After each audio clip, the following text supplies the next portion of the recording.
அஞ்சிலே ஒன்று பெற்றான் அஞ்சிலே ஒன்றைத் தாவி அஞ்சிலே ஒன்றாராக ஆரியக்காகையே அஞ்சிலே ஒன்று பெற்ற அணங்கை கண்ட எல்லாரூரில் அஞ்சிலே ஒன்றை வைத்தான் அவன் நம்மை அழித்து காப்பான். ஜெய் ஸ்ரீராம். 7வது தலைப்பு தசரதர், பரதர், ராமர், லக்ஷ்மணர் 4 பேரோட பாசத்தை பற்றி சொல்ல போகிறேன். அயோத்தி நகரம் தசரத மகா சக்கரவர்த்தி ஆண்டு வந்தார். 60,000 ஆண்டுகள் ஆட்சி புரிந்தார்.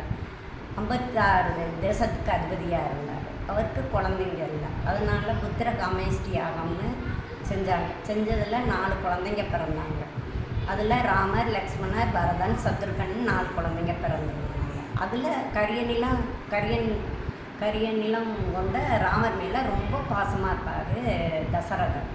அப்போது அரசவையில் இருக்கும்போது ராமனை கூட்டியா அப்படின்னு சொல்லி அவர் போவையிலையும் வரையிலையும் ரொம்ப அழகாக பார்த்து ரசிப்பார் ராமரை பார்த்து.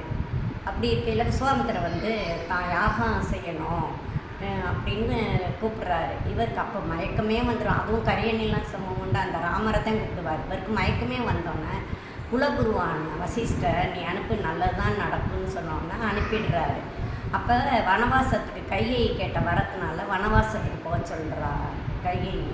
அதை அனுப்பினோன்னா அவர் தன் உயிரையே விட்டுடுறாரு. இப்படி அவர் மேலே ராமர் மேலே அலாதி பிரியமாக இருந்தார் தசரதர். ராமரை பற்றி பாசம்னா அவர் வனவாசம் போனார். அவர் நாராயண சுவாமி. அவர் காட்டுக்கு போனாலும் தசரத மகா சக்கரவர்த்தி இறந்ததை கேட்டோன்னே அப்படியே அவருக்கே ஒரு மாதிரி ஆகிடுது. அவர் மனித ரூபத்திலெல்லாம் இருக்கார் ஸ்ரீராமர். அவர் வனவாசத்தில் 14 ஆண்டு கழிக்க திரும்பி வந்துடுவேனே அப்பா, நீங்கள் நான் வனத்துக்கு வந்தோன்னே உயிரையே விட்டுட்டீங்களே அப்படின்னு அவர் தந்தையான தசரதன் மேலே ரொம்ப பாசமாக இருந்தார் ஸ்ரீராமர். பரதர் யாருன்னா அந்த சக்கரத்தால் வரதன் பரதன். கையை வனத்துக்கு அனுப்பினோன்னா அவங்க அம்மாவை ரொம்ப சத்தம் போடுறாரு, நீங்கள் இப்படி அனுப்பலாமான்னு. சேனை படைகளோடு போய் ராமரை வாங்க நீங்கள் நாடாளணும் அப்படின்னு கூப்பிடுறாரு அயோத்திக்கு. அவர் எவ்வளவோ சொல்லி பார்க்குறாரு. நீங்கள் வரலன்னா நான் அக்னி பிரவேசம் கூட செஞ்சிருவேன் அண்ணா, நீங்கள் தான் ஆகணும் அப்படின்னு அண்ணனை கூப்பிட்றாரு. அவர் நான் இப்போ ராஜன்னா 14 வருஷம் நம்ம அப்பா வனவாசம் இருக்க சொன்னாங்க, அதனால நான் வந்திருக்கேன். நீ அயோத்தியை நீ தான் ஆளணுன்னு அவர் அயோத்தியில் ஆளாமல் அவரோட பாதுகையை கொண்டுகிட்டு போய்ட்றாரு. தலையில் சுமந்துக்கிட்டு பாதுகையை அயோத்தியில் வச்சுட்டு பக்கத்து நாட்டில் அண்ணனையே நினச்சிக்கிட்டு பழங்காய் இதுகளை சாப்பிட்டுக்கிட்டு அவர் வர்ற வரையும் அவர் இருக்க திசையை நோக்கியே நல்லாட்சி புரிகிறார் ஸ்ரீ பரதர். அந்தளவுக்கு பாசமாக இருக்கார் அண்ணன் மேலே ஸ்ரீ பரதர். ஸ்ரீ லக்ஷ்மணர் எப்படின்னா ஆதிசேஷன் வம்சம். புசுன்னு கோபம் வரும்.